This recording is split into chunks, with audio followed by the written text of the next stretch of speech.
is okay. Yeah. Well, he's an expert in VR technology, and I talk more about the concept behind our work. I'm living in Asia for more than 20 years, and I'm shooting my films mostly in China or in areas that came under Chinese development. And I'm experienced in working with restrictions of shooting in public spaces in Africa, in China or in Singapore. And this also shaped my filmmaking as I have started to use performative acts as a form of narration, much like a documentary theater in situ. In my work, I often rely on improvisation. This is also the source of creativity. I'm always looking for new ways of narratives incorporating songs, pop songs, performative expressions, and various texts, often deriving from advertisements and real estate sales promotions. And all these texts become part of my script and also part of the soundscape. Yeah, this is my recent publication of Haunted Spaces. It refers to what Foucault has termed as heterotopias in his text of other spaces, meaning parallel spaces that are accumulating different times in cultures and countries within one place, just like a theme park, a colony, a ghost city, or Cobbit city, just to name a few of these examples of urban phenomena that I'm interested in. I create in my work a discursive space of thinking about how we live and how human senses interact with modernist architectural ideas in different Asian countries. And I've developed a cinematic language. As I said, it's not only documentary or fiction, but it's a hybrid form of narrative, creating a space of thought embedded in visual and acoustic spaces. And the work we present today is called The Seven Stepverse. It's a performative VR work that explores Singapore's iconic modernist shopping malls and relation between bodies and the urban in 7 different scenarios, sites, and interventional acts. And this work was quite shot like a guerrilla-style manner. We didn't have any shooting permits. It was at the end of COVID. We had to wear masks. And we had lots of restrictions, which I think Ben will talk about the process of shooting this film. And to give you an idea, we play a short trailer.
Looking into the modernist architectures in Singapore, often built by famous architects such as William S. W. Lim, passed away just last year. He also studied here in London at the AA.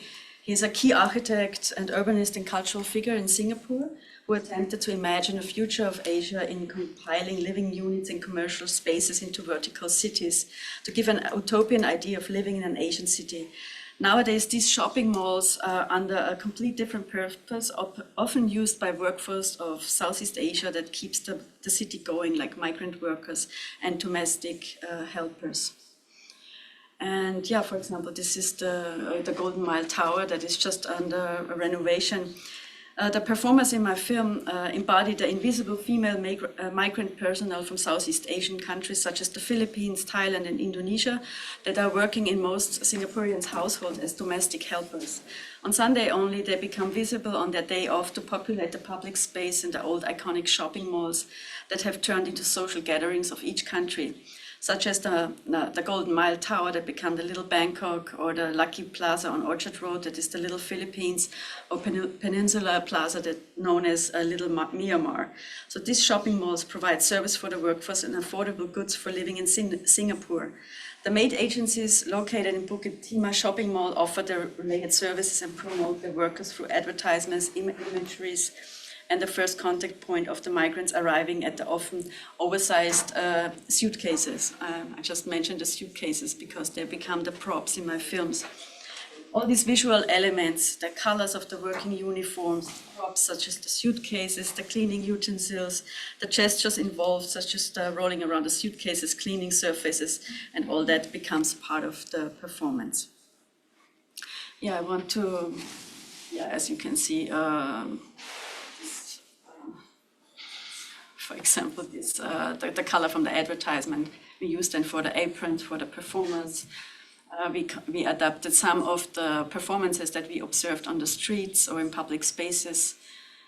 And for example, this is a shopping mall for electronic goods. We copied or adapted the colors from the architecture for the clothing of the performers. And what we did then is entering in these public spaces and trying to disappear actually in public space, more or less.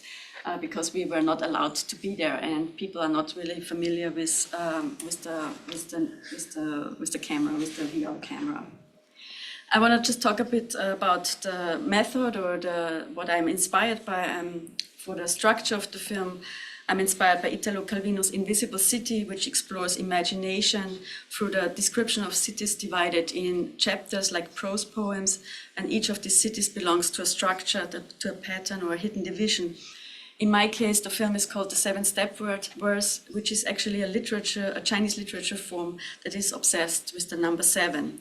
To create a poem in 7 steps is used to describe someone's quickness in wit and dexterity, in literary creativity.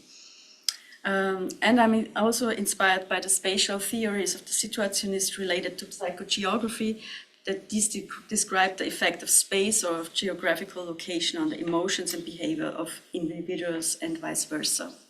So the practitioners of the psychogeography develop concepts for poetic urban space interventions to demystify contemporary capitalist society through experimental research modes. And one of the inspirations is also George Perek's. He suggested one of his practices to step on the street and to read everything what you can read by walking down the street. And this becomes actually the soundscape of the film. So just to summarize some of these ideas, it's an improvised theater in situ, playing the site with performers, and it's creating a space of thought embedded in acoustic and visual spaces, creating textual material that's like a performance, circulating through words describing the space that various bodies and objects are surrounded. Okay, for the acoustic space, my colleague Ross Williams was working on it, and we pre-recorded his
Okay, then I'll take over. Yeah.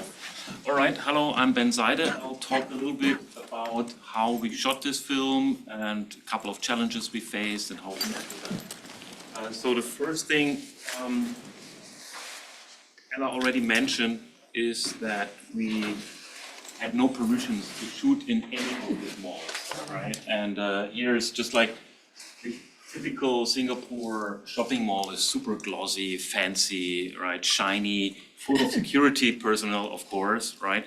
Luckily, we were not shooting in these kind of malls, but more of like, this is still a mall which I would say like kind of like in between the shiny and the completely abandoned ones, right? So we were a team of 5 performers, some like small camera team. Well, the idea was seven, but 2 had COVID. Yeah, we shot in early 2022, right?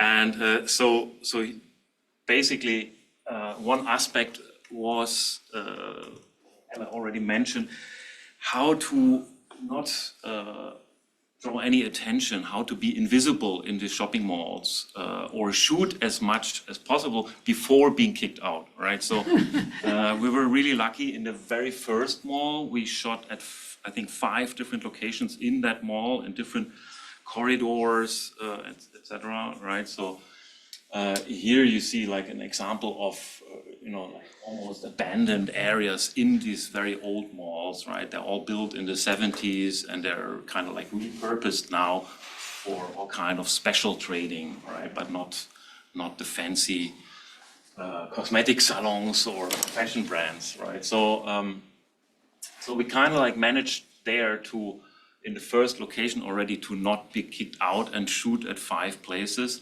And then we went on and we got a little bit of, too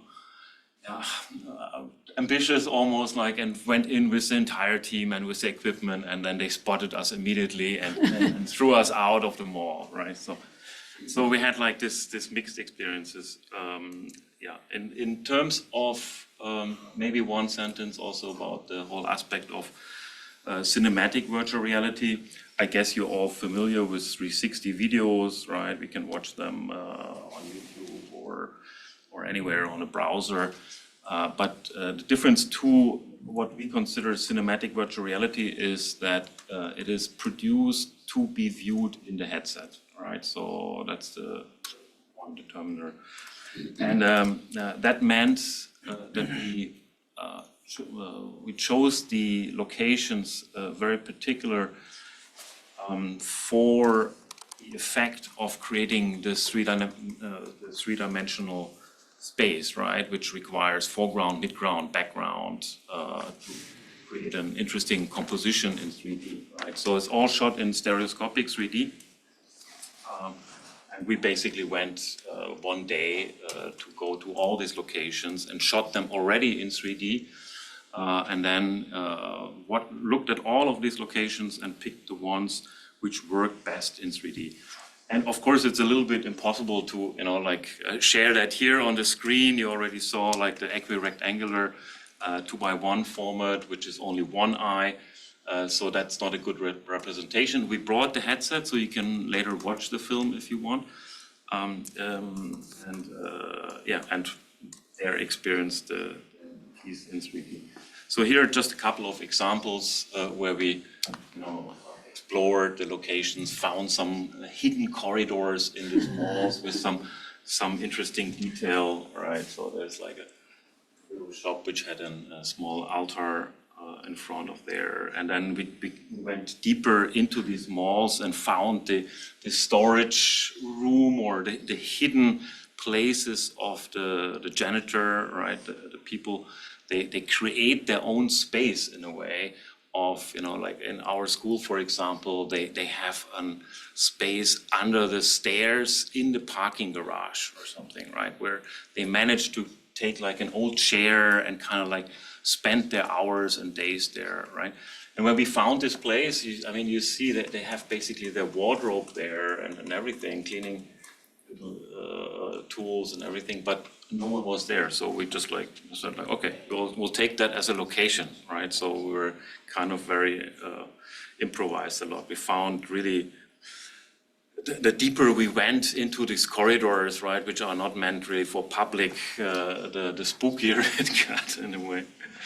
Okay, so a little bit about the shooting technique or some aspects of it. That's the camera. Insta360 Pro is already a little bit older, but still very useful to shoot 360 stereoscopic footage. Has 6 lenses.